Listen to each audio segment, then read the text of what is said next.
Dear friends, you probably know David. He came to Plum Village during a winter retreat. So he is an American young man. And while he was in the upper hamlet, we gave him a homework to do.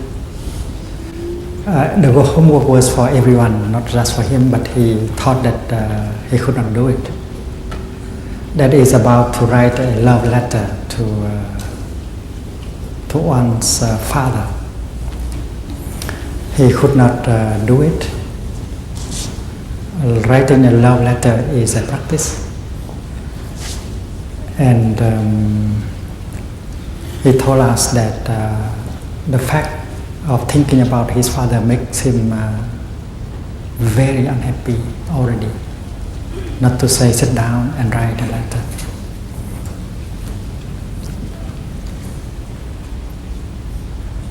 Every time he thought of his father, the suffering just overwhelmed him.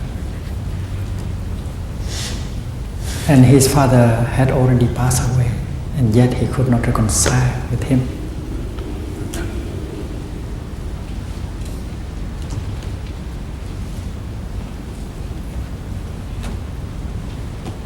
So when I learned that he was in that situation, I offered him the exercise of the 5-year-old boy. I'm breathing in, I see myself as a 5-year-old boy. Breathing out, I smile to the 5-year-old boy that was myself. I asked him to practice that for a week. Walking meditation, sitting meditation, doing things in the garden, in the kitchen, and so on.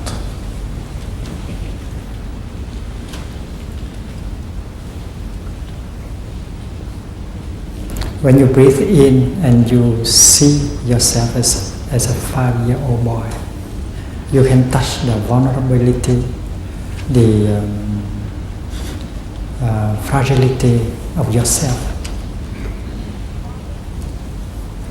You are too fragile. A stern look from an adult can already create a wound within yourself. And when your father shouts at you, shut up, and then you got another deep wound within your heart. As a 5-year-old boy, you already have your suffering, your difficulties, and sometimes you try to express that to your father or to your mother, but it seems that they are not patient enough to wait for you. You don't have enough words. You don't know how to speak yet, and you try your best, and that irritated them, and they may shout at you. And if they shout at you like that, it is like a bucket of ice water pouring on your heart, and next time you won't dare to do it again, to try to do it again. So you are very fragile, vulnerable as a 5-year-old boy. And when breathing in, you see that compassion will arise in you. Breathing out, I smile to the 5-year-old boy who was me. You identify the little boy in you. And very soon you realize that the little boy in you is always alive in you. And it needs you very much to take care of it. You have deserted him for a long time. You don't know that he is still there. He needs your true presence. He needs you to come back and to take care of you. The little girl in you is always there, maybe deeply wounded. And if you don't go back to her and to talk to her, to embrace her, to try to help and heal her, and then she will remain wounded forever. So this practice should be done during the first week. And then the next week I gave him another exercise. Breathing in, I see my father as a 5-year-old boy. Breathing out, I smile to that 5-year-old boy who had been my father. I said, if needed, you send for a picture of your father as a 5-year-old boy.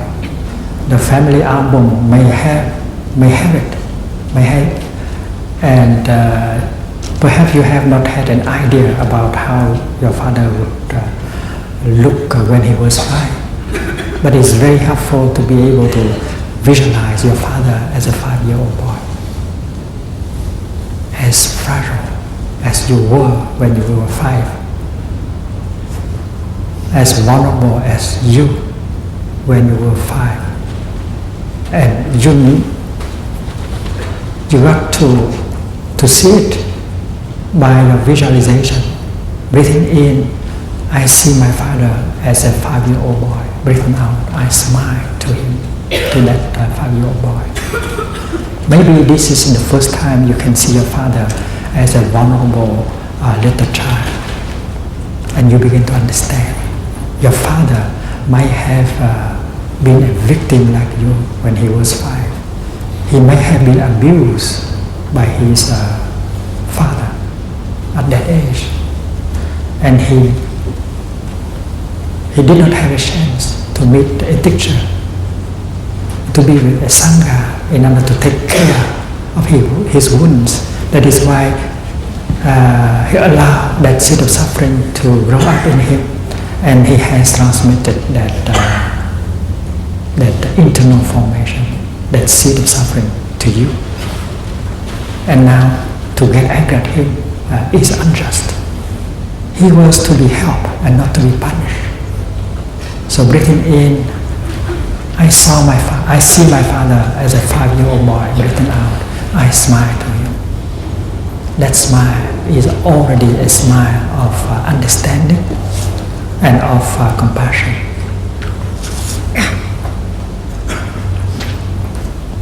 The young man from America, he also got a picture of his father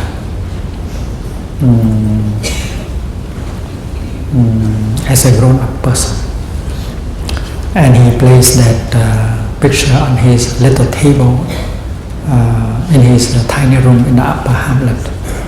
Every time he was about to leave the room, he would stop at his table, turn on the light and look into the eyes of his father and practice mindful breathing.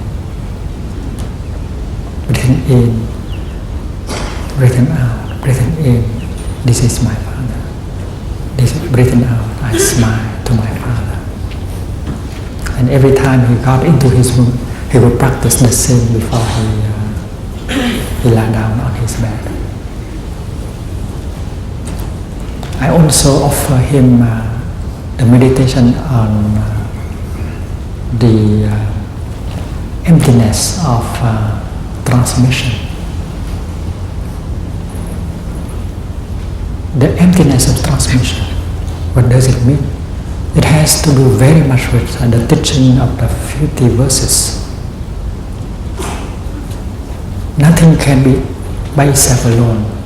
Everything depends on everything else. In any transmission, there must be 3 kinds of components, elements. First, there must be a transmitter, and then there must be an object to be transmitted, and there must be a receiver of the transmission. 3 elements. Every time you have a chance to take a shower, look at your body. Breathe in and out deeply, and look at your body as an object of transmission. Who has transmitted this body to you? Your father, your mother. And you ask the question, as what your parents have transmitted. What have they transmitted to you? And if you look deeply, you find out that they have transmitted something not less than themselves. they have transmitted themselves to you, nothing less. So the transmitter and the transmitted, are they two or one?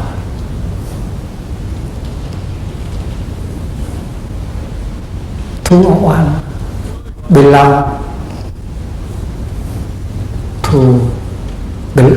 to another pair of opposites. You cannot say two, you cannot say one. Reality is like that. You cannot imprison reality in one or two of your concepts. Reality is free from concepts. That is the meaning of nirvana. Nirvana means the extinction of all concepts. And then there's still that element that is called the receiver of the transmission. Who is he? Is he distinct from the object transmitted and the transmitter? That body that has been transmitted, is it one with you or two? So if you look deeply in the nature of your body, into the nature of transmission, you see that there is the emptiness of transmission. Although we think that there are three elements, but the three elements cannot be separated, neither the same nor the different. That is the training. We have to learn how to look at things like that in order to begin to perceive the realm of things in themselves. David, when he was young, he was very bold. He had declared like this: I do not want to have anything to do with my father. He was very sincere. But is it possible for us not to have anything to do with our father? Can you take your father out of yourself? If looking deeply, you see that you are the continuation of your father. You are your father. There is no escape. So if you declare that you don't want to have anything to do with your father, that is only your anger, your wish. In reality, that is impossible because you are your father. It's better to reconcile with your father within you. It is better to reconcile you with yourself.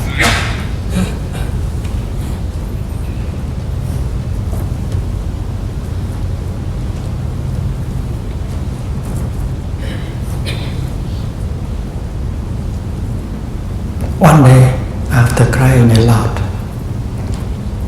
he sat down and he began to write a love letter to his father because the insight he had got.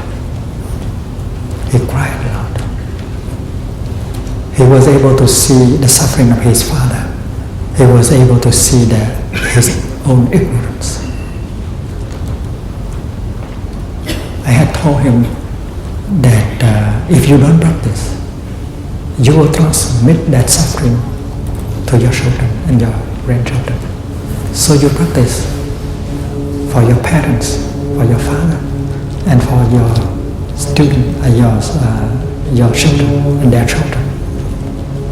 When you are able to make a peaceful step, you do it for all your ancestors, and you do it for all your children and future generations. That peaceful step is not only for you alone. When you are able to smile, all the ancestors in you are able to smile at the same time. It's very important.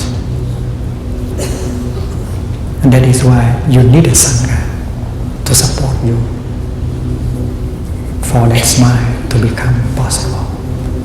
You might think that a smile is nothing, but it is a lot to smile. You make all generations of ancestors in you smile. It is liberation. It is transformation. Every mindful in-breath, every mindful out-breath, every peaceful step, every smile is an act of liberation. You reclaim your liberty and you offer liberty to your ancestors and to your children.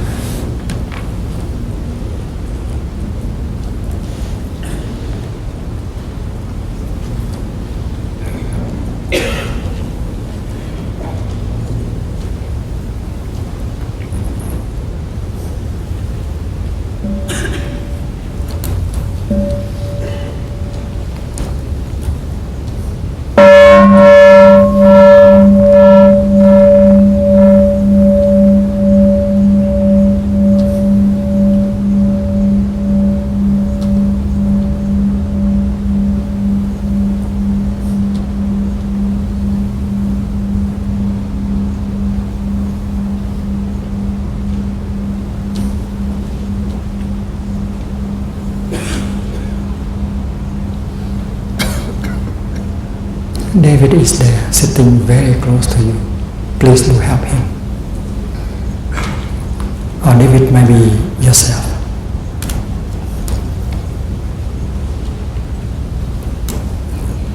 Michelle also came from North America.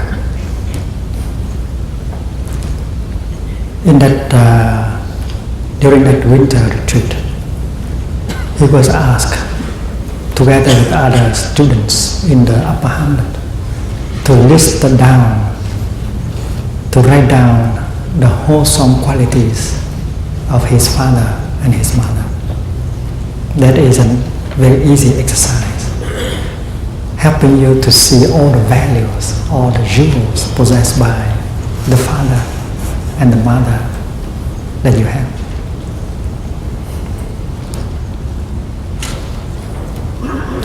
For Michelle, it's not difficult to write down all the qualities of his father, because his father was wonderful.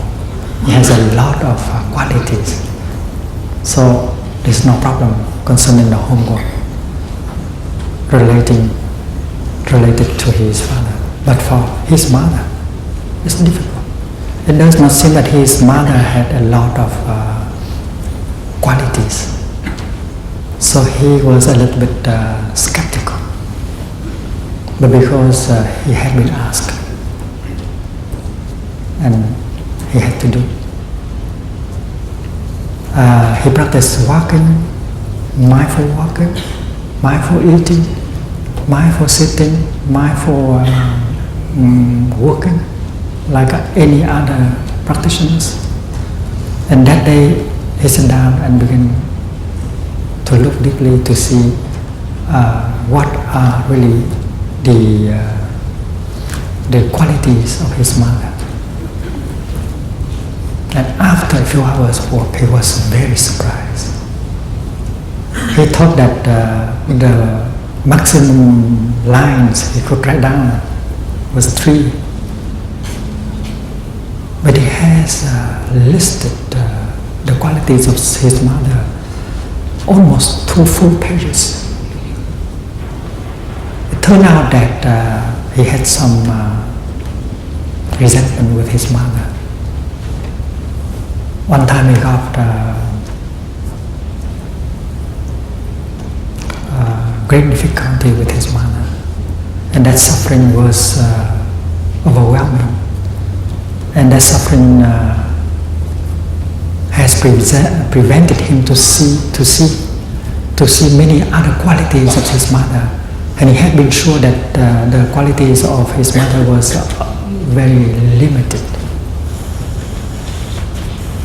So during the few days of the practice, he really discovered a new mother, and it made him cry of joy.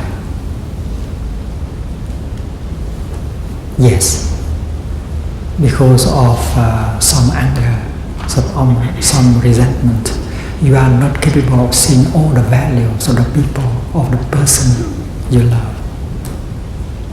That's unjust. You may have been unjust, very unjust to the person you love. This exercise will help you to repair the injustice you have done to the person you love. And after having done the homework, he sat down and write a letter to his mother as instructed. Writing a letter is also a deep practice. And in his letter, he said that thanks to this meditation, he has discovered a new mother, and he's very proud of her. He's very happy. He feels like the happiest person on earth because he now realized that he has a mother with so many qualities.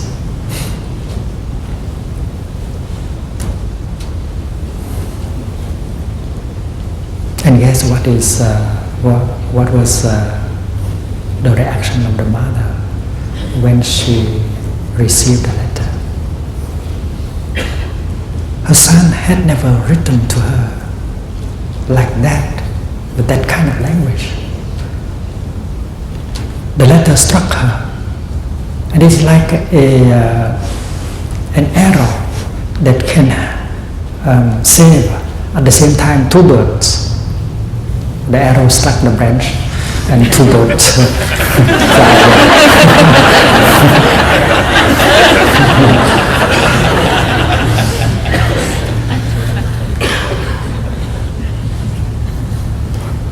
The letter helped the mother to discover a new son, because his son had never talked to her like that before. Only a letter that can reveal two treasures, a new son and a new mother. She cried a lot. She cried happily because of this new covering. But at the end, she felt some bitterness, some suffering. And it turns out that she wanted very much herself to write a letter like that to her own mother, because in the lifetime of her own mother, she had not had a chance to write such a letter to his mother. Now his mother, the grandma of Michelle, was already dead. So she telephoned her daughter-in-law, and she told her about that. My daughter, your husband just wrote me a letter, lovely letter. I am the happiest mother on earth because I received such a mother. And I desire so much to write such a letter to my mother. Unfortunately, my mother is already dead. And the daughter-in-law telephoned Michelle in Plum Village. Michelle wrote another letter. He said, Mother, my teacher said that my grandma has never died. She's still alive in you. If you practice breathing in and out deeply, you find her still alive in you. You are my grandma. So write the letter anyway. I'm sure that my grandma will read it. So the insight has been transmitted to the son, and the son transmits the insight to the mother. And that goes perfectly with the teaching that you find in the 50 verses.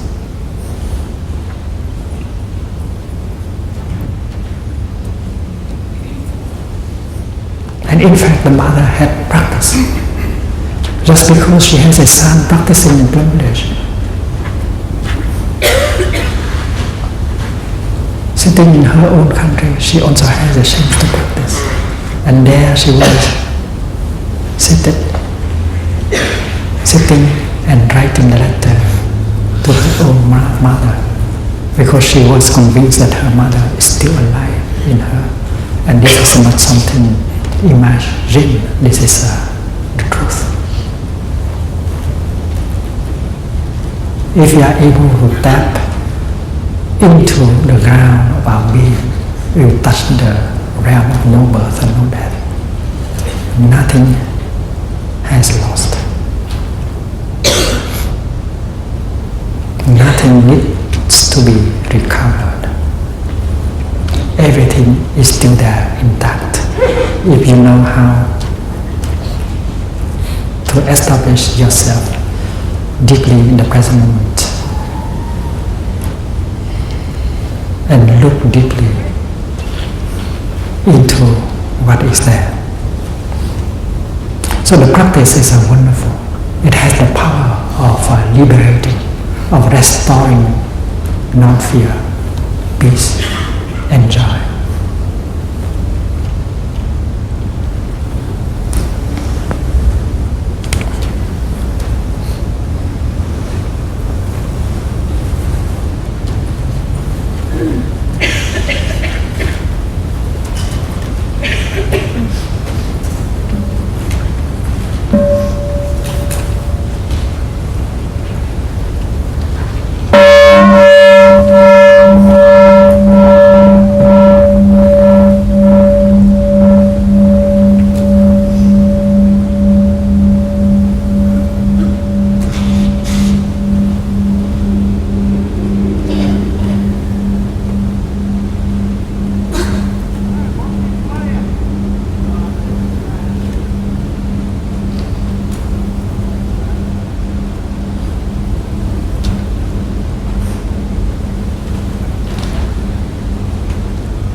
When we feel that we have been abused,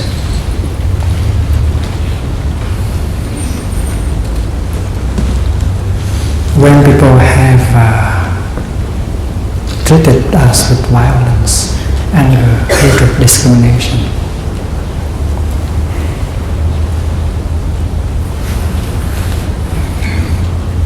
the block of suffering is in us.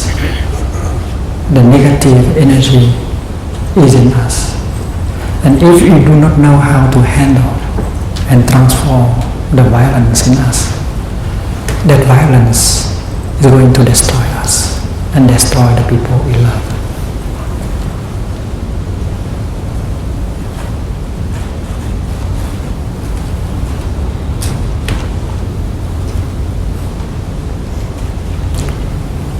When children are treated by parents with violence, they do not have the right to use violence back because of their position as children. So that violence penetrates deeply into their inner self and begin to destroy them. They don't have any means in order to return the violence. And even if they can return the violence, it does not mean that that violence can disappear.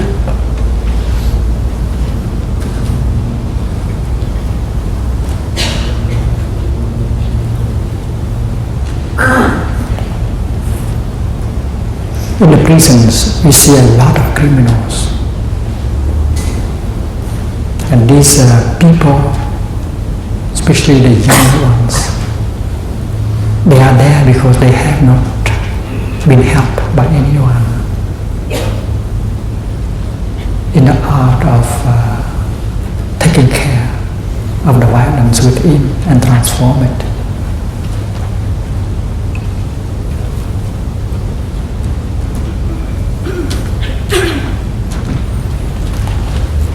The terrorists are those who have suffered a lot because of violence.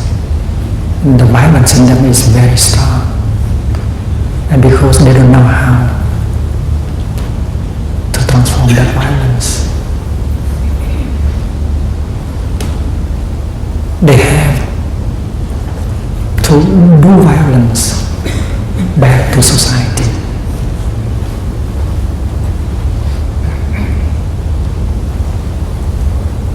They use bombs, they use guns, they use fire to burn. In France, they burn a lot of forest just because they wanted to destroy, to retaliate. They don't know how to and who to punish. So whatever they can do in order to destroy, they do it. Sometimes they destroyed thousands, tens of thousands of acres of forest. It's very easy to do that during summertime. And they are not aware that by burning the forest, they are burning themselves. They don't know that while placing a bomb to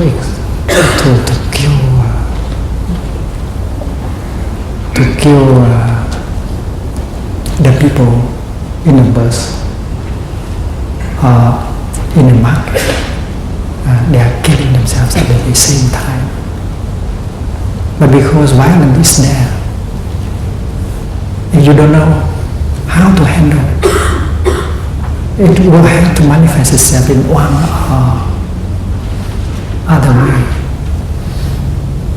Sometimes you commit suicide, you kill yourself. You kill yourself in order to punish your parents, to punish the people who have wronged you. I have seen a daughter-in-law. In the Confucian tradition, a daughter-in-law, when she suffers, she doesn't have the right to say back, to say something unkind to the in-law or parents-in-law or to her husband. So she just threw herself on the street and she rolled until she beat herself. She destroyed herself because she cannot destroy the people she hates. Violence, if it cannot be used on the people you hate, will be turned to destroy yourself. And when a young person kills himself or herself, that is also to punish their parents, to punish their society, and not just to seek the end of suffering. That is why we have to learn how to handle the violence in us, how to help the people around us to handle the violence in them and to transform. And in school, we don't learn things like that. People don't tell us how to deal with our anger, how to take care of our anger, how to deal with our violence, how to transform our violence. In a prison, not only the inmates, the prisoners suffer, but the prison guards also suffer. The prisoners are very violent, and the prison guards are also violent, and violence using against violence, and both of them suffer. The same thing is true in school. The students, the pupils are violent. Maybe they have been suppressed by their parents, by the society. So in school they try to get a relief, and they take it on their teachers. The teachers suffer very much, and if the teachers don't know how to handle their violence, they will become violent to their children, to their students. And both students and teachers suffer. That is why we should be able to help both the students and the teachers. And also the police, with the police who try to preserve peace on the streets. And the gangsters are violent, and the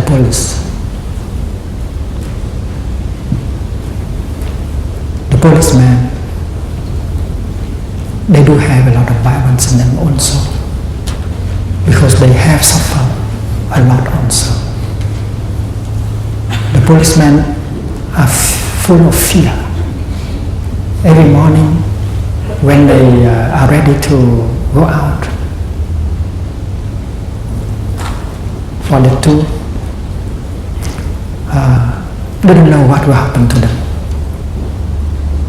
because they may be killed or wounded by gangsters and other people who hate the police. So the policemen are motivated by their own fear, their desire to remain alive, and they also are inclined to suppress the other side with violence. So we should be able to help not only the gangsters but also the police. Mindfulness practice can help us first to transform the violence within us, to nourish the compassion in us, the willingness to help change the society. And then we have to go out and apply the techniques of the practice in every environment, every kind of environment. That is why mindfulness practice must be offered to society. In Plum Village, we have meditated more than a year now as how to offer mindfulness practice as a non-sectarian and non-religious practice that can be applied in school, in hospitals, in prisons, in society. Because according to our experience, it is perfectly possible to practice mindfulness as a non-religious thing, a non-sectarian thing.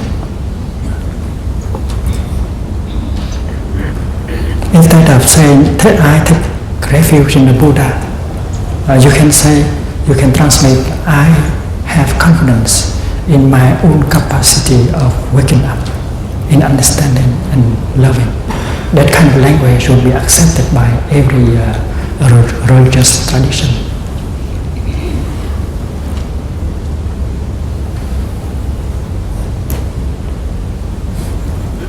And that is why we have, I have asked a number of friends in Europe and in America to set up an organization called the Association of Mindfulness Practice Centers. And we hope that in the future there will be at least one center like that in each city. And today I would like to invite you to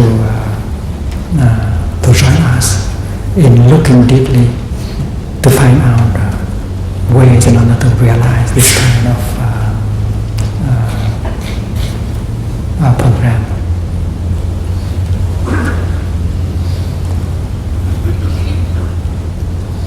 A mindfulness practice center is a place where anyone can come, and at any moment you may come at the time when you are having a silent meal.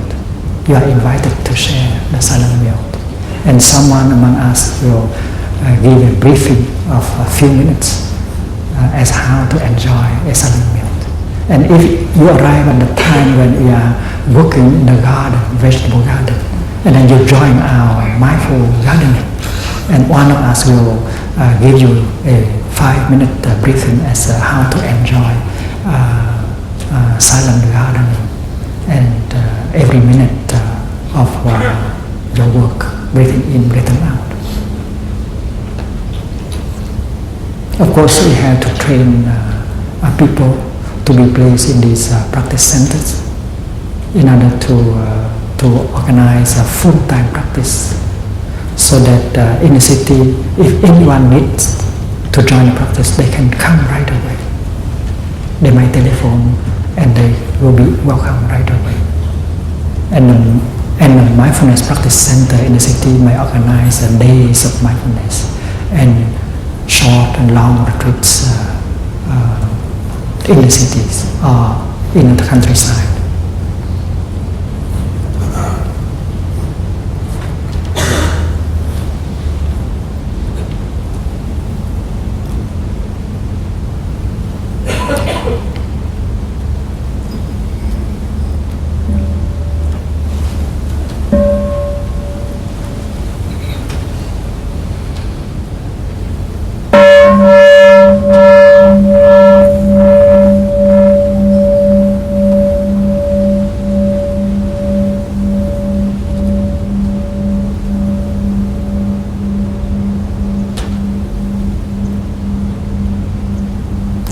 MPC, Mindfulness Practice Center, is the appellation of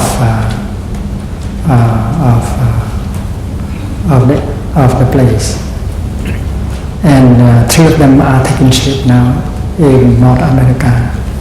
One is in the Washington DC area, one is in the state of Vermont, and one is in California.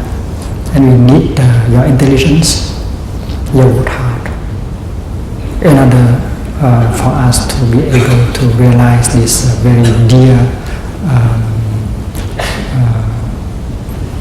project. You might like to initiate the efforts of establishing an MPC in your own city.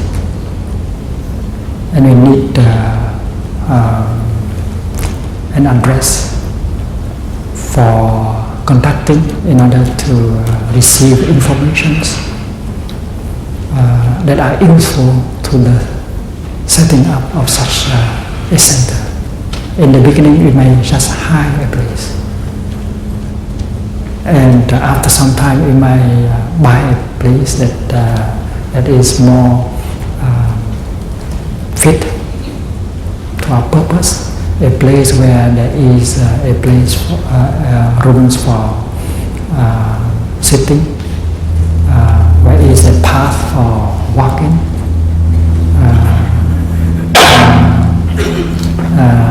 a playground for children, because in our practice, children can very well be included.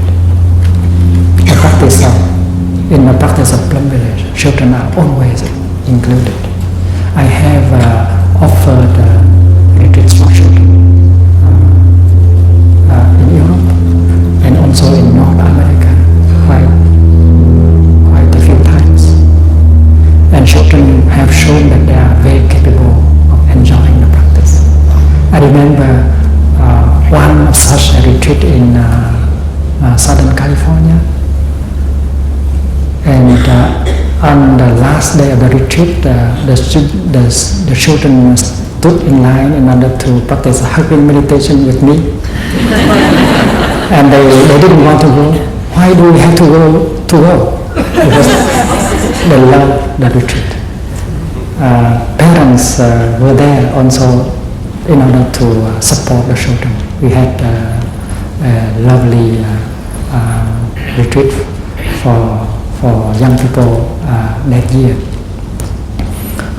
So in a mindfulness practice center, we should have a path for walking meditation, a place for sitting meditation, a place for sharing a silent meal, a garden, a playground for children,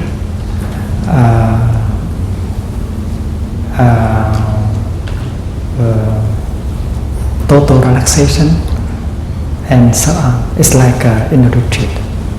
And we also need, I think every one of us can support this project.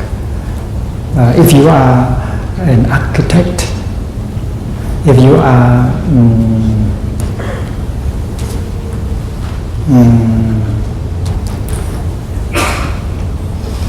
a poet, if you are a writer, if you are a legislator, well, everyone, if you are a journalist, you all can help with this project. And according to our experience, it is absolutely possible to practice mindfulness as a non-religious practice. And we don't have to bow, to burn incense, to do like that in the practice center, in the mindfulness practice center. And still we can do everything mindfully. We invest 100% of ourselves in the present moment. I suppose the person who comes is not used to looking about, then we are very ready to shake hands, to put one hand on the other to show that I am investing 100% of myself in shaking your hand. I am really very pleased to meet you, not just a formula, not just saying a formula, but you have to do it really. So please do reflect on this. And I think we need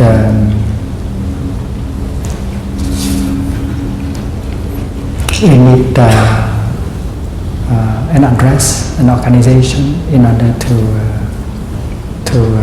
contact, in order to exchange ideas and experiences.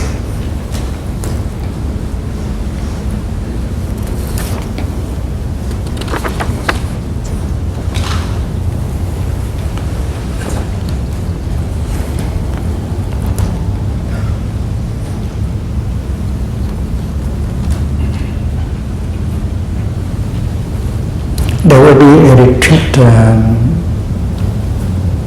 on the art of mindful living next year at the Omega Institute in Rhinebeck, New York.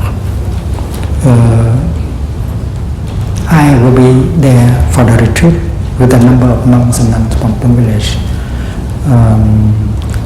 The retreat will begin on Sunday, June 14th and end Friday, June 19, 1998.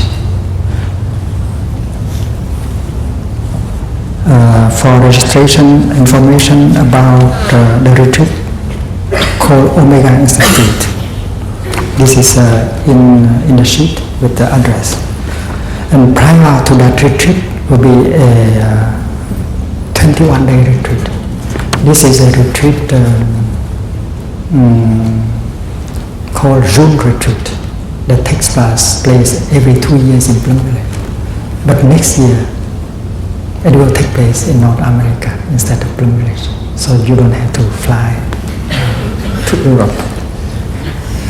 The Path of Emancipation at St. Michael's College, Burlington, Vermont, a 21-day retreat with Thich Nhat Hanh and monks and nuns from Plum Village. This retreat begins on Saturday, May 23rd, 1998 and ends Friday, June 12, 1998. During the retreat, we will learn in depth the teaching and practice of mindful breathing in order to nourish and heal ourselves and help others to heal and liberate themselves. The sutra on mindful breathing will be studied in depth, and we will discover that the practice of mindful breathing can lead to the release of all suffering and to the attainment of the state of no birth and no death.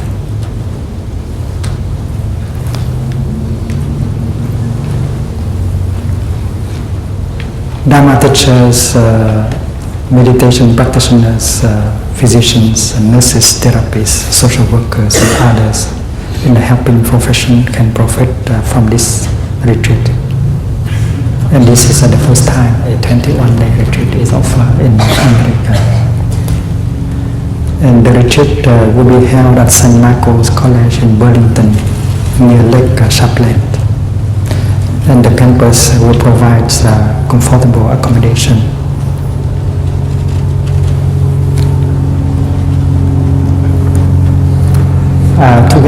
with this, I would like to announce that that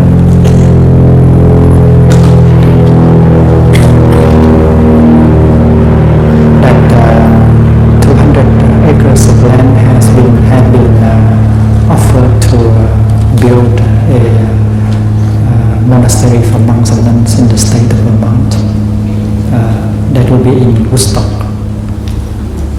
And there are already a few houses there. So in a few months there will be a number of monks and nuns living and practicing exactly in the style of Plum Village. And if you are interested to learn about the monastery, there is an address somewhere.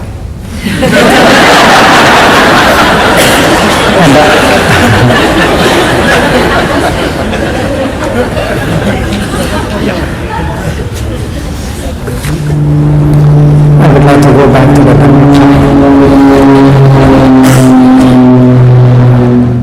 Dear friends, yesterday I talked about nicotine, alcohol, mindful driving, but I have not spoken about the sex industries and show business. The sex industry and the show business also are responsible for a lot of suffering in our modern society. We have to practice awareness about the effect that these kind of industries have produced daily in our life, social and individual life. We should offer the practice to the people we love, to the younger generation, so that they can know how to protect themselves. Because people, they just want money. They will do anything in order to get money. So their products are full of poisons, toxins. We just cannot allow our people to be intoxicated like that and destroyed like that.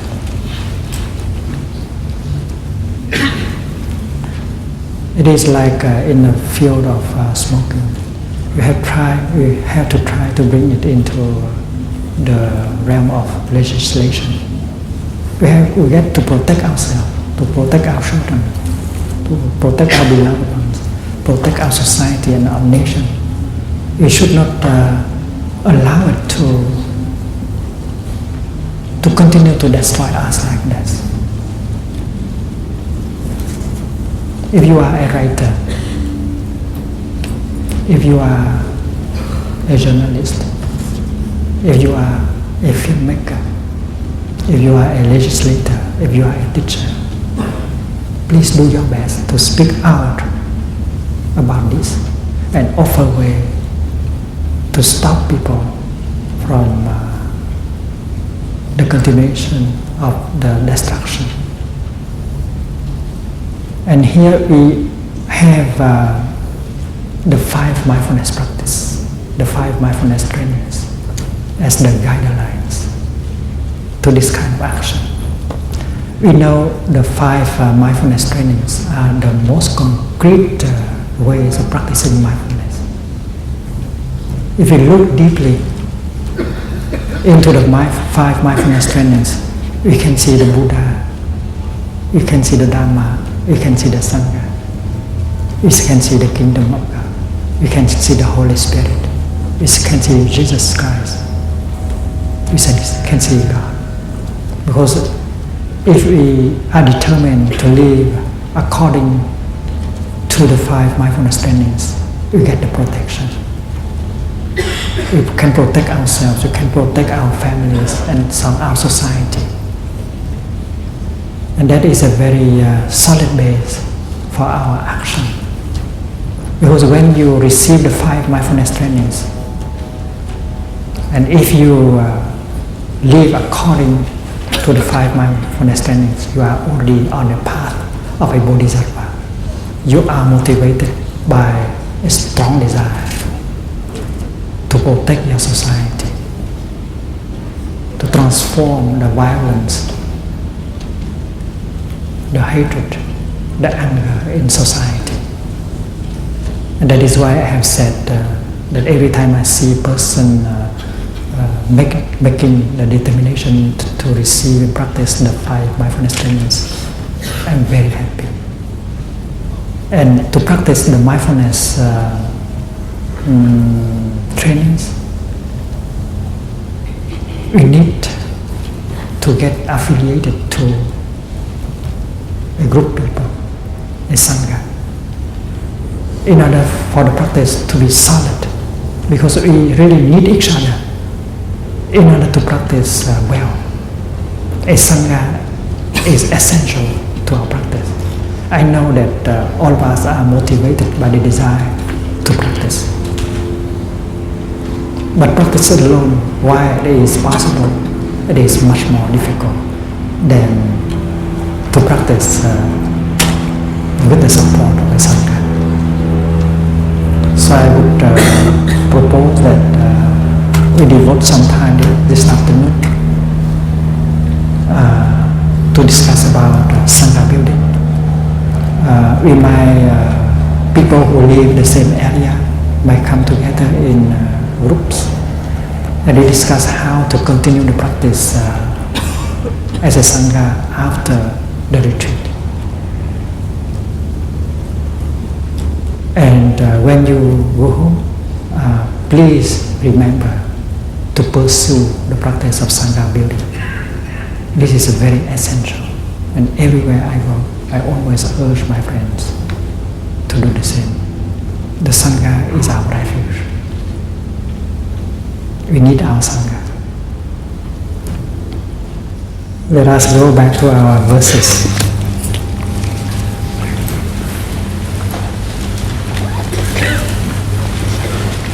Now we are on the 16th. And I believe that we have already read the 16th, the 17th, and so on. We know that from the 1st to the 15th, it is about alaya vijnana, store consciousness, that we used to call the 8 consciousness, because there are 8 consciousness, and alaya is always called 8. The first being eyes consciousness. Because when the Buddha talk about the 6 sense organs, he always say eyes first. Eyes, nose, eyes, ear, nose, tongue, body, mind, and then manas and alaya. So manas is the 7th, and manovijnana, mental consciousness, is the 6th. The 16th, the seeds of delusion, the internal formations of craving and afflictions, are the impulsive forces that agitate consciousness at the time name and form manifest themselves. When name and form are manifested, this consciousness is already existing. Name means our mind, and form means our body. You already know. Having alaya as a support, manas consciousness arises. Its function is mentation, grasping at alaya, which is considered to be its object, the self. We know that manas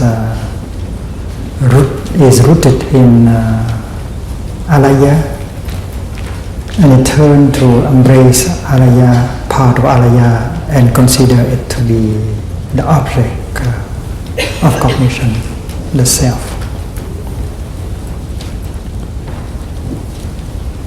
And that function is called mentation.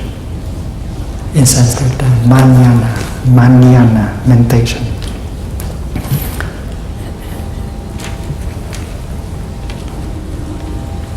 The object of manas is the mark of a self.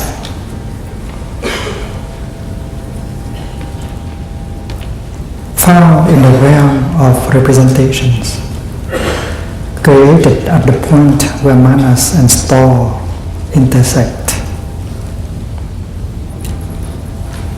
This we have explained before.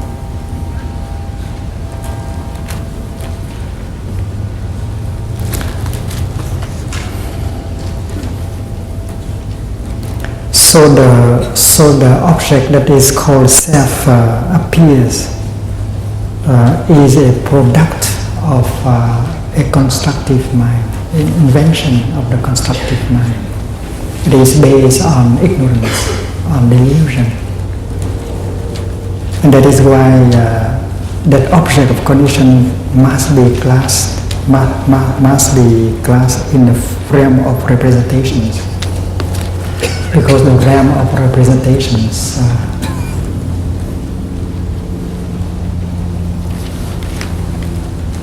do not belong to the realm of suchness, does not belong to the realm of things in themselves. The realm of representations is a realm constructed, created by our deluded mind. It is like we cannot see the piece of rope, we can see only a snake. Wrong perception.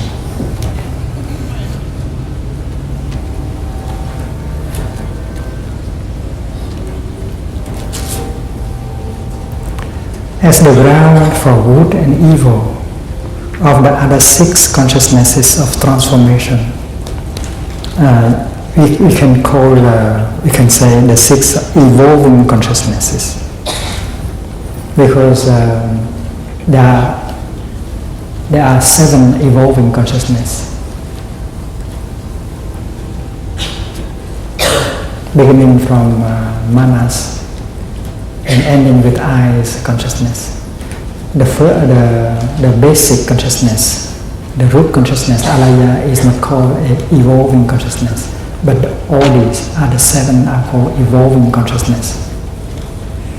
So this 7th consciousness, manas, is the base, is the ground for the other 6 consciousness. It means mental consciousness and the 5 consciousness of sensation, they are based on this consciousness called manas. Manas is both continuous and cogitating. Cogitating is thinking, discerning, grasping, and continuous means operating day and night without stop. We know that sthor is also continuous.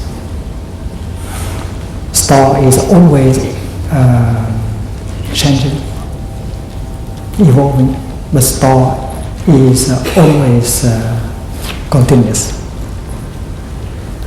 Its nature is both indeterminate and obstructed. Obstructed because of its delusive nature. Indeterminate, it means it can be transformed into something wholesome. The 20th, manas goes with the 5 universals, the 5 universal mental formations, such as contact, attention, feelings, perception, and volition, because all consciousness go with the five universals. And with prajna of the five particulars, it goes along with the last one of the five particulars.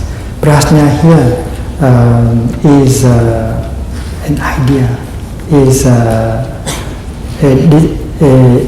an assertion, and not just wisdom. You are sure that it is that, but you might be wrong. That is why the word prajna here does not mean prajna paramita, the true insight. It means you believe you are right. You are certain that you have got it, but you have got it wrong. You have got the snake, while the reality is the rope. So from the five particulars, there is only one that goes with manas, that is prajna. With the four major afflictions and the 8 secondary ones. The four major afflictions are ignorance about self, ngã si, wrong view about self, ngã kiến,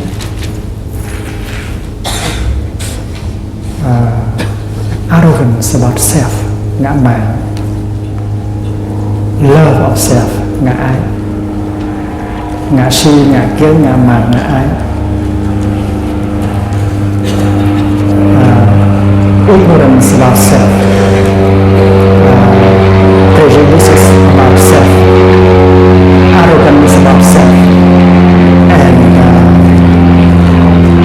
craving love about self. That is the four major afflictions that go along with manas. And then it go along with the 8 secondary afflictions.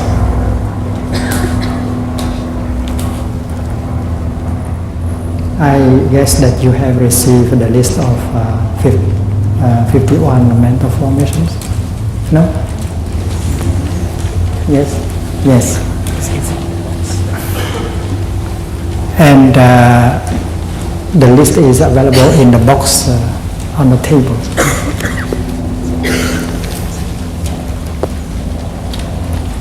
And all these afflictions, all these mental formations are indeterminate and obstructed, just like manas. When these things go with manas, they all become obstructed and indeterminate like a manas. Manas always follows thought. It's like the shadow follow the body. Manas always follows thought like a shadow following its form.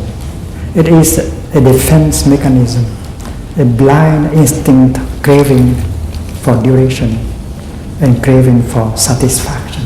That is manas.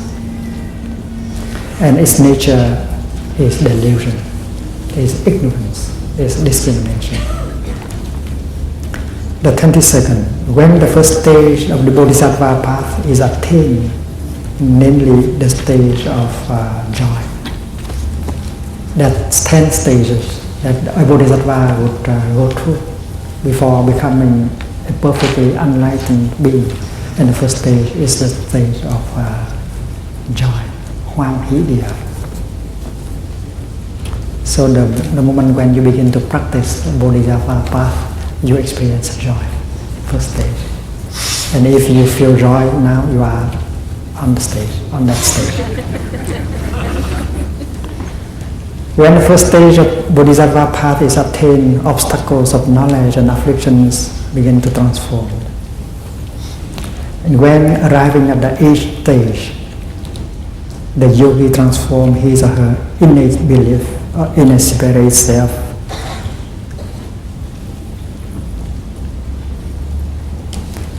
The eighth stage is called Pháp-Văn-Địa, the cloud of the Dharma.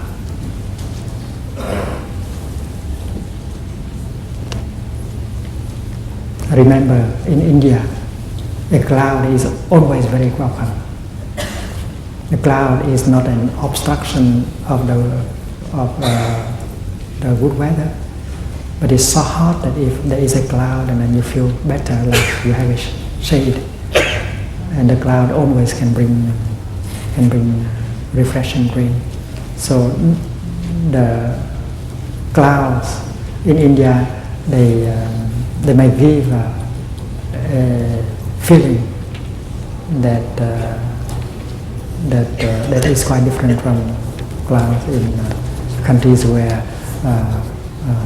the sunshine is a little bit too little.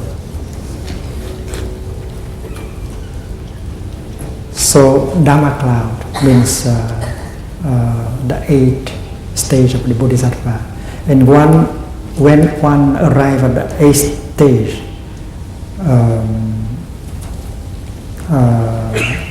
the belief, the deep belief in a separate self will vanish completely, and alaya is then released from manas. Manas will detach itself or release alaya as its object of clinging, of grasping, and that is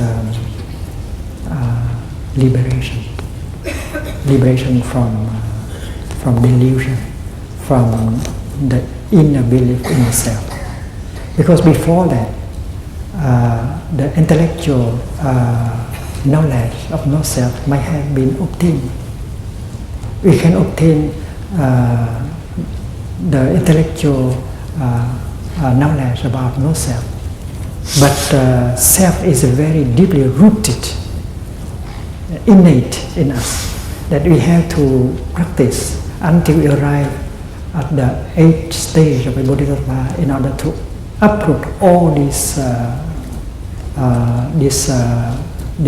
innate belief in a separate self. And then alaya is released, and alaya become the wisdom called the wisdom of the great mirror. So from verse number 15 to verse number 22, that is about the seventh consciousness, manas. Now with the 23rd we come to the sixth consciousness called mental consciousness, or mano-vijnana. With manas as base and phenomena as objects. Phenomena means ideas, notions, dharmas. The mountain is a phenomenon. The mountain is an idea. The mountain is a concept, object of mental consciousness. So the base of mental consciousness is manas, and the object of mental consciousness is phenomena or ideas or notions. Mental consciousness manifests itself, and its sphere of cognition is the widest. I think we have read this already. And mental consciousness possesses three modes of cognition and has access to three fields of cognition and is capable of having three natures. All mental properties are concomitant to it. All the 51 mental formations can go along with mental consciousness. The universal, 5, the particulars, 5, the wholesome, the unwholesome, and the indeterminate. The total is 51. Some of us have not quite understood the three fields of cognition and three modes of cognition, so I would like to repeat a little bit.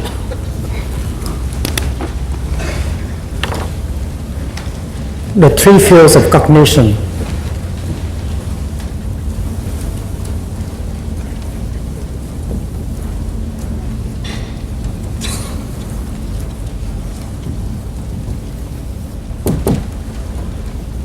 The first one is the realms of things in themselves.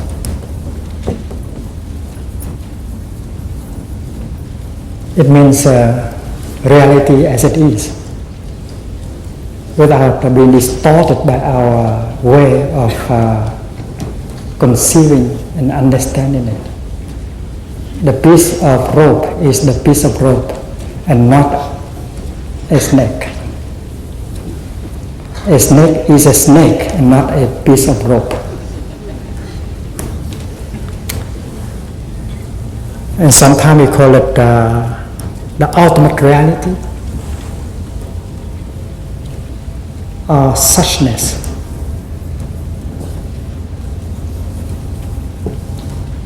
Reality as it is. The second field of cognition is the field of representation.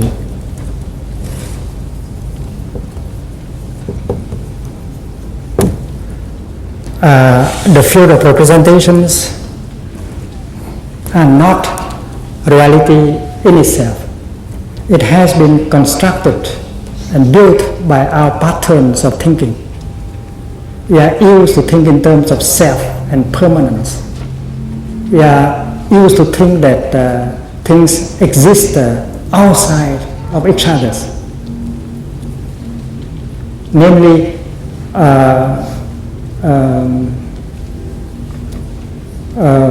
in other words,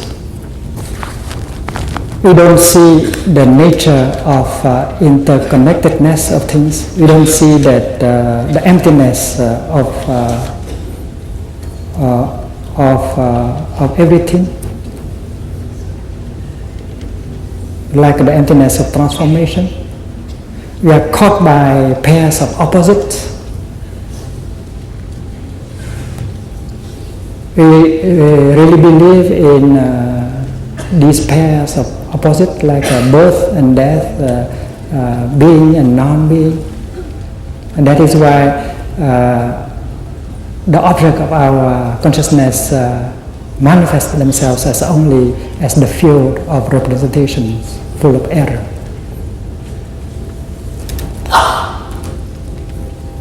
And that brings us a lot of suffering. And then the third field of cognition is the field of mere image.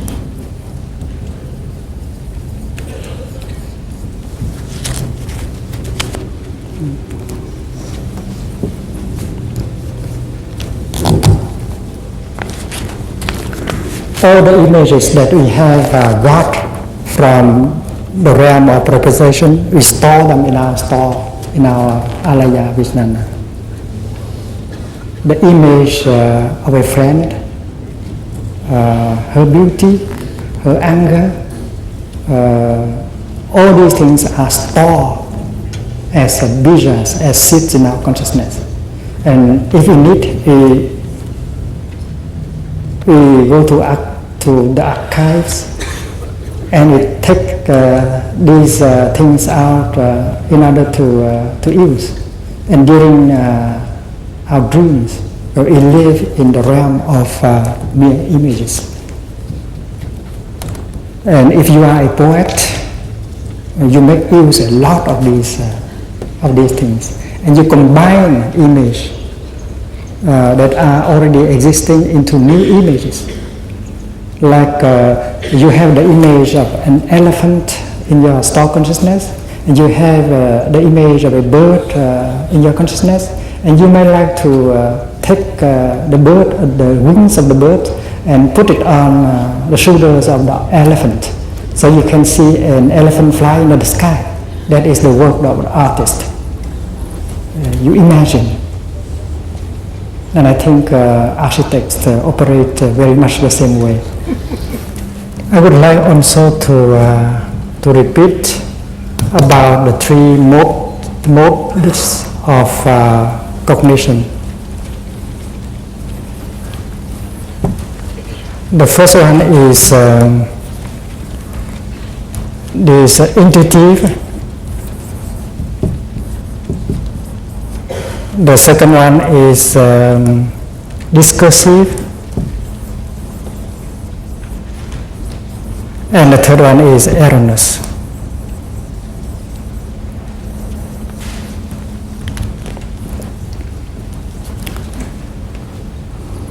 When the intuitive mode is correct, you reach the feel of things in themselves. And all of us have had that kind of experience. When we deal directly with reality, we touch reality with our non-thinking mode, non-discriminative mode, we are capable of reaching to the field of reality in itself. It don't have a distinction between us, the perceiver, and the other thing as the object of perception. Suppose you stand there and you contemplate a beautiful snowy mountain, and in 1 or 2 seconds maybe you could attain that kind of cognition. You don't feel that you are different from the snowy mountain top. The idea that you are one with it or you are different from it is not there. You just enjoy. You can be described as that mountain at that moment. Or you can say that that mountain is you at that moment. No object, no subject. And when you contemplate the ocean, you may feel that you are immense. Because you don't discriminate between you and the ocean. Then you become immensity. And there are moments in our life when we can afford to touch the ultimate like that. But rare, because the patterns of our thinking that we have learned do not allow us to do that very often. And when it is intuitive, but not that kind of experience, it means it belongs to the third category. Sometimes you have a direct feeling experience, and you may think that it is authentic, but it may be just erroneous. It belongs to the third category. So it does not mean that when it is intuitive that it's always correct. When you say, I have impression that it is this, you might be wrong, or you might be right. The discursive mode also, you may use logic, you may use inference, you may use the techniques of deep looking taught by the Buddha in order to get out of your wrong perception. First of all, you look at the other person and you discriminate against her. She is not me, why do I have to take care of her? I have my things to do. There are moments when you discriminate like that. The barrier is set by your way of thinking. Or when you say, it is my country, right or wrong, it is my country, I have to follow and support my country.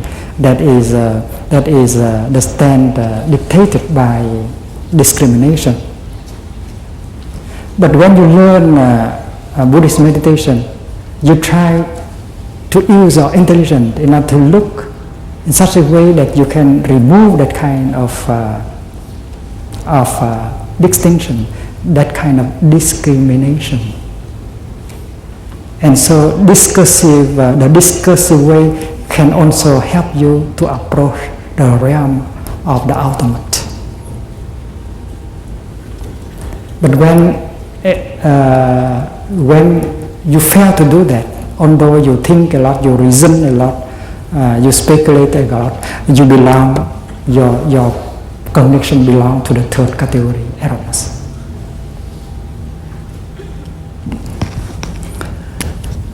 In the teaching, there is the word, there is the expression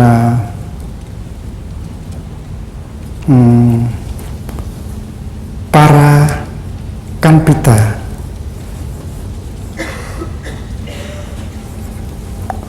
Para-kalpita svabhava, the nature of discrimination. And if there is an intervention of this tendency to discriminate, and then you fall always to the third mode of cognition, erroneous. Because the discriminative mind, nirvikalpa jnana, vikalpa.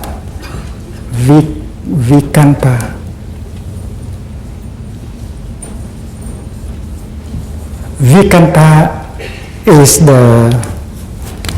is the element that causes all kind of errors. Vikalpa means discrimination. It is para-kalpita, the same. But when you use the Buddhist method of looking deeply, you use the meditation on impermanence and non-self and interbeing or emptiness, you begin to get away from vikalpa. And you have a chance to touch suchness. And that kind of capacity is called nirvikalpa jnana. The wisdom of non-discrimination. Nirv means non. Vikalpa means discrimination.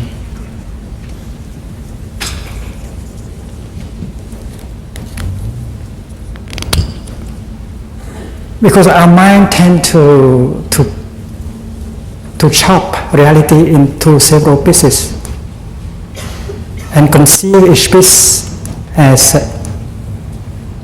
existing independently from all the other pieces. And that is the discriminative mind. The practice of meditation is to train ourselves in a way to look, to discover the nature of interconnectedness of things, and finally you get the non-discriminative wisdom, so that you can touch the field of things in themselves. And this is called Paratantra. Paratantra means the nature of reality that begin to reveal to you in the direction of suchness. And when your practice of Paratantra has been completed, your nirvikalpa jnana become perfect, and then you can touch the true nature of reality, which is called the nature of nishpana. So Paratantra is leading to nishpana. And as we are in Parakalpita, we have to be aware that we are still in the world of discrimination. So we should train ourselves enough to look and to touch things in such a way that can reveal the true nature of things.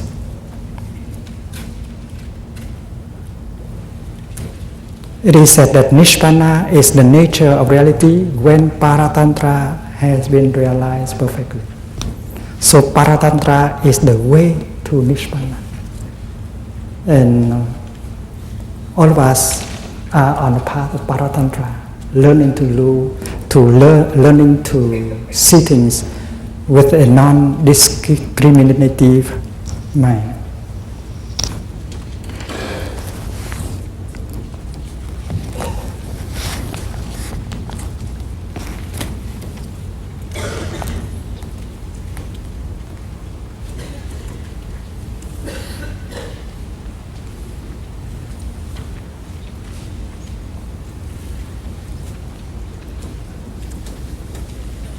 The 25th, mental consciousness is the root of all actions.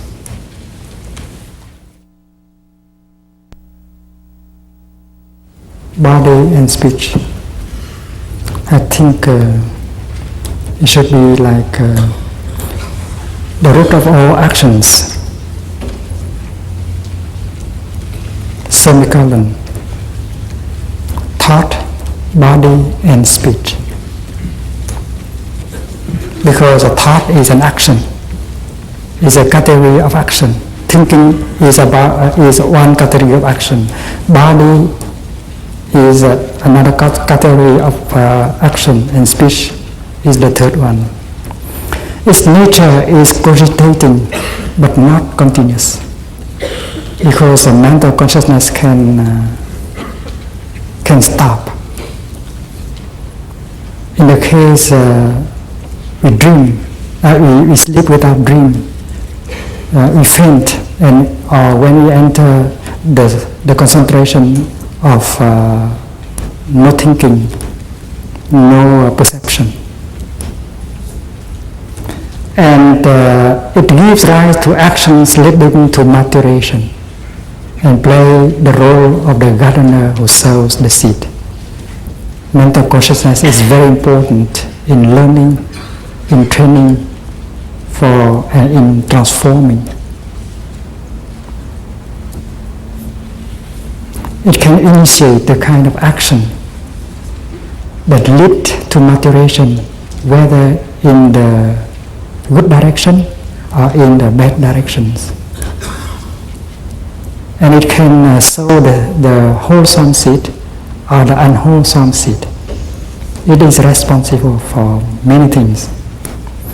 Mental consciousness is always functional, except in a state of non-perception, in the two attainments, in deep sleep, and while fainting. These are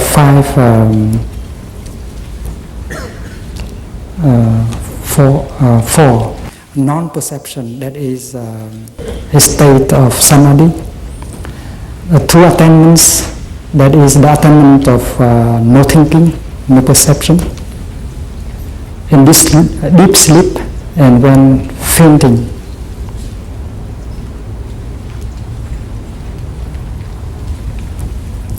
There are three forms of mental consciousness. The first form is cooperating with the five. The second form is operating alone, whether in dispersion, or in concentration, or in psychosis.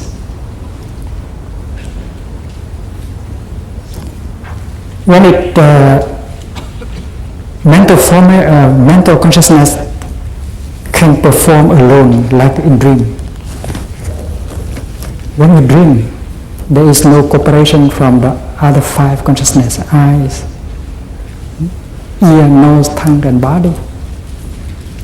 And yet you can see things, you can listen, you hear things, you can touch things, because you are using the elements in the realm of mere images. You don't need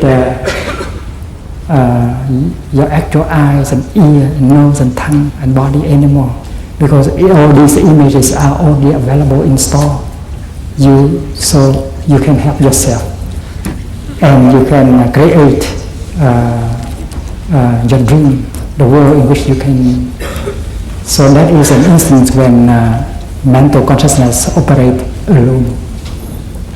Or when you do thinking, you close your eyes, you turn off your television, you concentrate it on something, and you don't need your eyes, your nose, your tongue, your body. It is called in Vietnamese độc đầu ý thức, mental consciousness operating alone.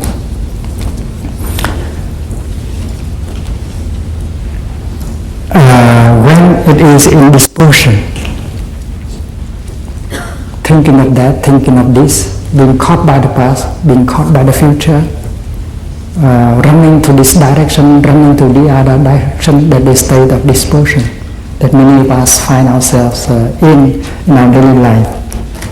That is the opposite of the situation we wish as a meditator, because a meditator wants to be concentrated, to be mindful. So dispersion is one. Vietnamese is a tán vị ý thức, tán vị ý thức. Cooperating alone, độc đầu ý thức, dispersion, tán vị ý thức, concentration, định trung ý thức. When we are really concentrated, that is another situation of our mental consciousness. And finally, when we have troubles in our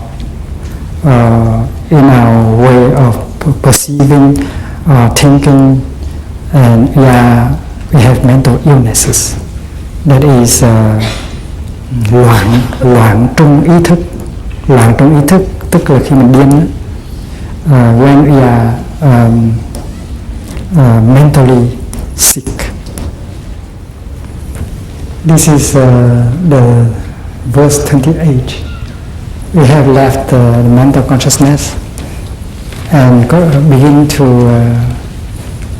learn about the five consciousness of sensations, namely eyes consciousness, ear consciousness, nose consciousness, tongue consciousness, and body consciousness.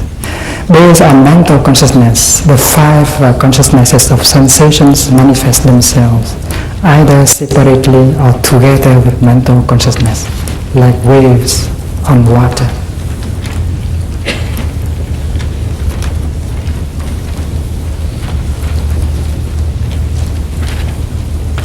There is a chance that when your eyes consciousness collaborating with mental consciousness,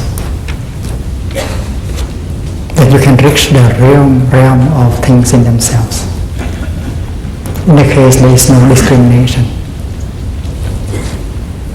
But mental consciousness is very used to think, to discriminate. That is why if you have been able to touch the world of suchness for the first few seconds, and then you may lose it on the third, on the fourth second. Because vikanta, the tendency to discriminate between this and that, to conceive things in terms of opposites, to see things outside of each other, is always there and prevent us to touch the realm of suchness.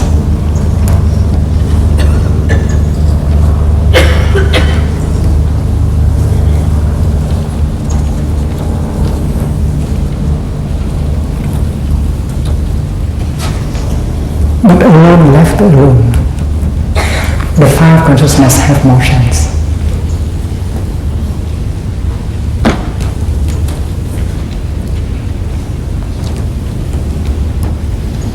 when the organ of sensation and encounter the object of sensation, it will give rise to consciousness. It's still possible that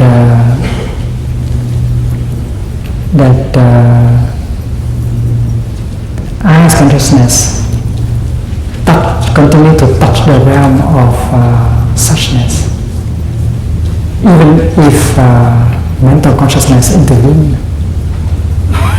But that is rare.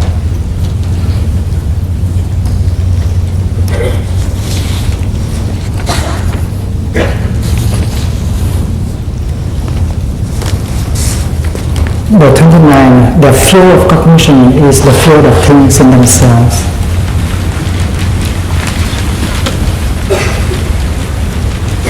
The mode of cognition is direct, intuitive. When they operate alone,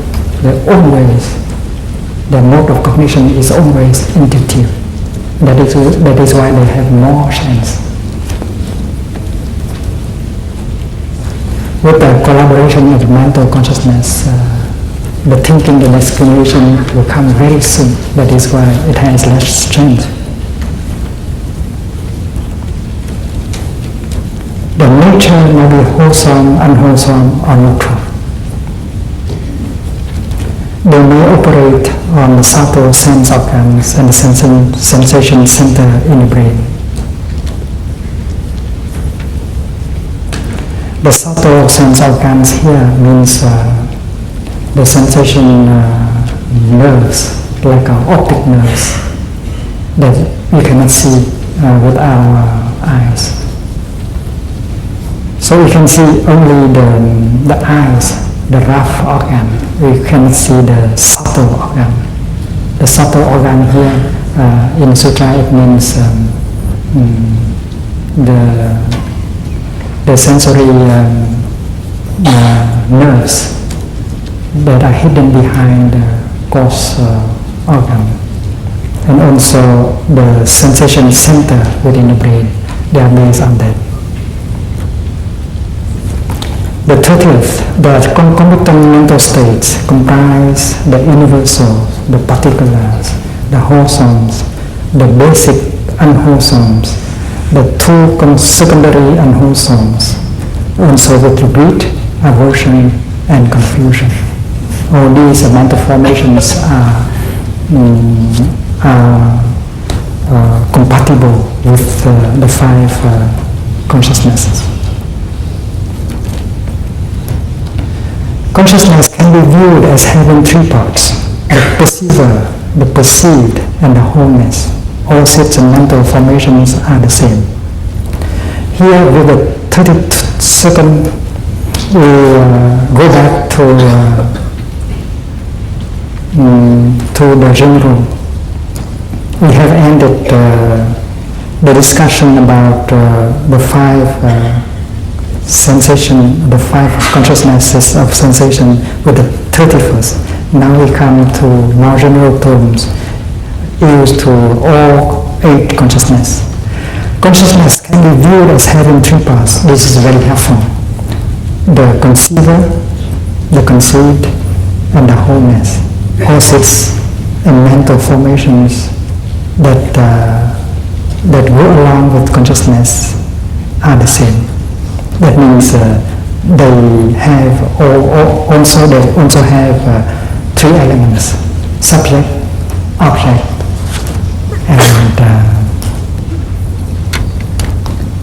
and the base.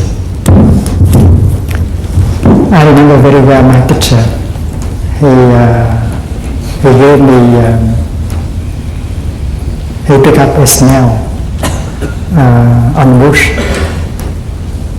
and he showed me, when you pick up a snail on the bush, its 2 antenna will be withdrawn, and it does not look like a snail anymore.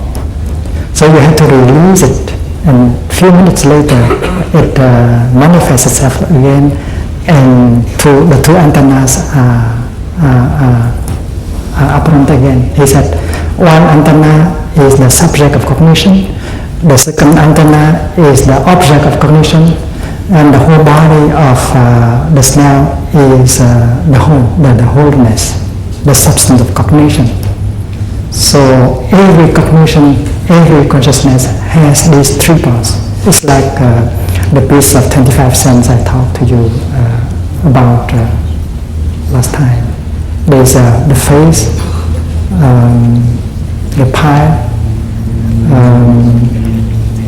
the head and the tail that I was using French. The head, the tail, and the metal.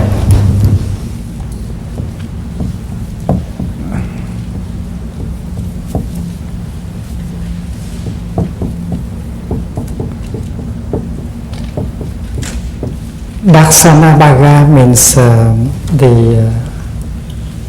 the first of these three aspects of cognition. Darsana Bhaga is the subject of cognition.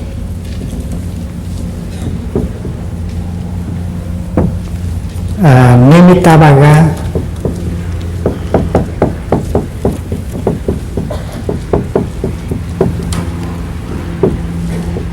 is the object of cognition.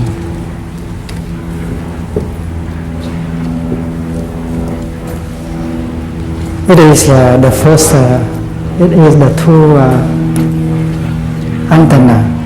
But we have to conceive another third, another element which is called Svabhava Bhaga. It is the first, it is the two antenna. But we have to conceive another third, another element which is called Svabhava Bhaga.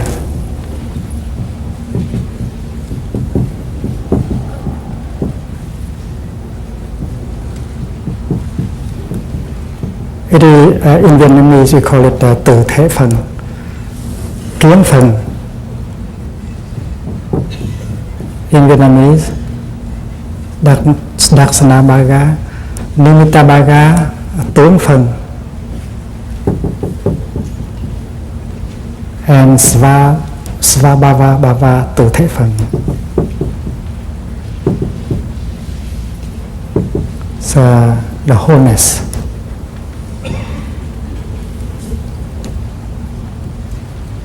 Of cognition.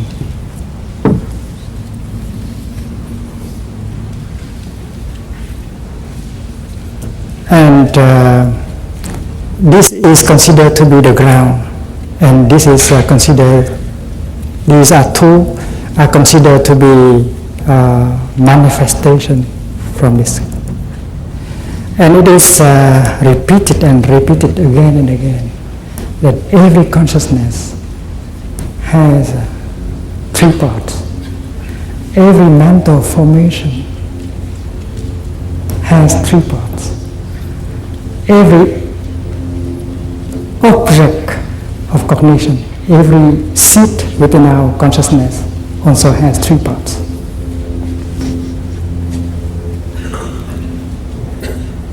The seat of anger in you, even before it is manifested as a mental formation, it also possesses within itself the three parts.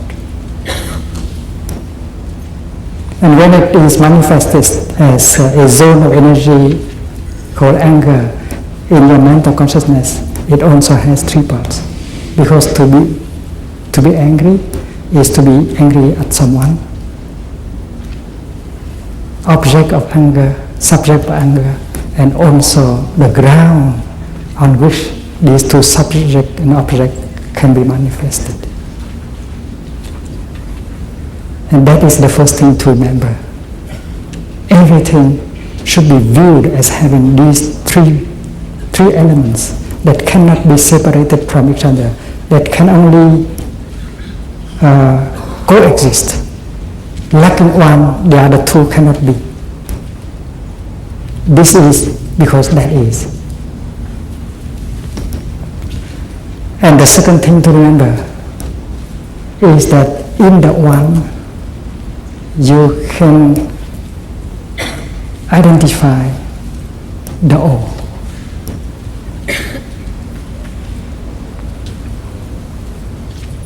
Well, you can say that a seed of anger is only a seed of anger. But in fact, in the seed of anger, you can touch all the other seeds. The seed of love, the seed of reconciliation. Anger is made of non-anger elements. Like a flower is made of non-flower elements. The one contains the all. We have the tendency to think that we have a seed of love, we have a seed of anger. Why do we need to say that love is contained within anger and anger is contained within love? It's not. That is because of our tendency to think in terms of vikampa.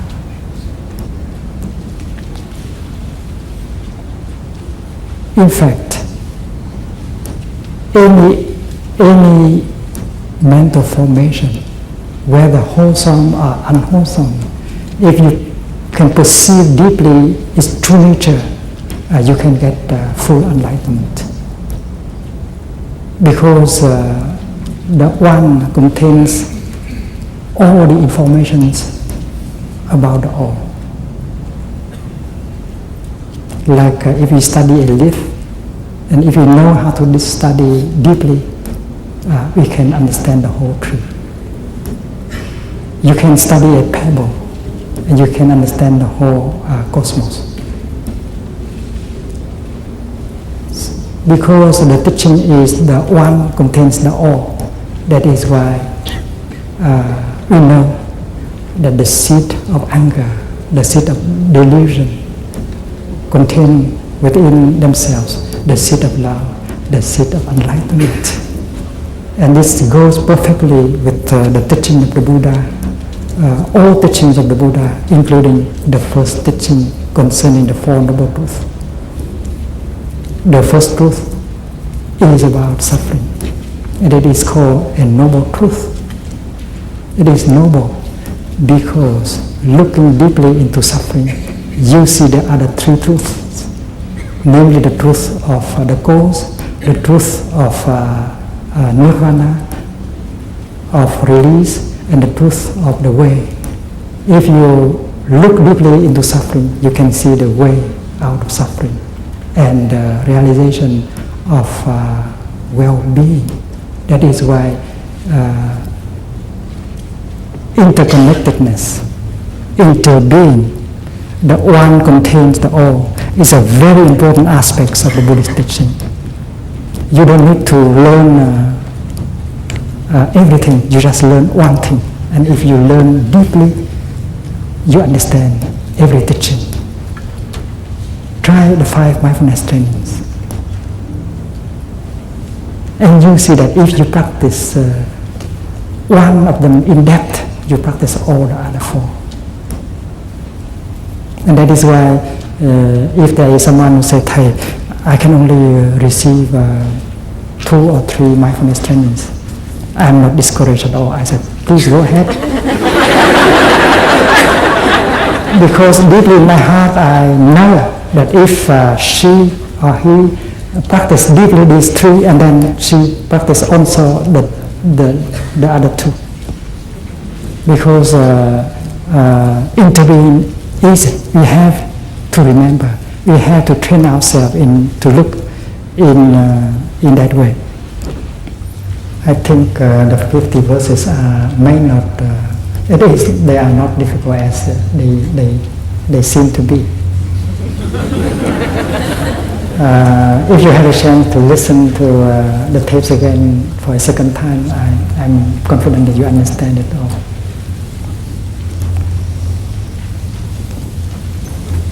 We'll continue tomorrow.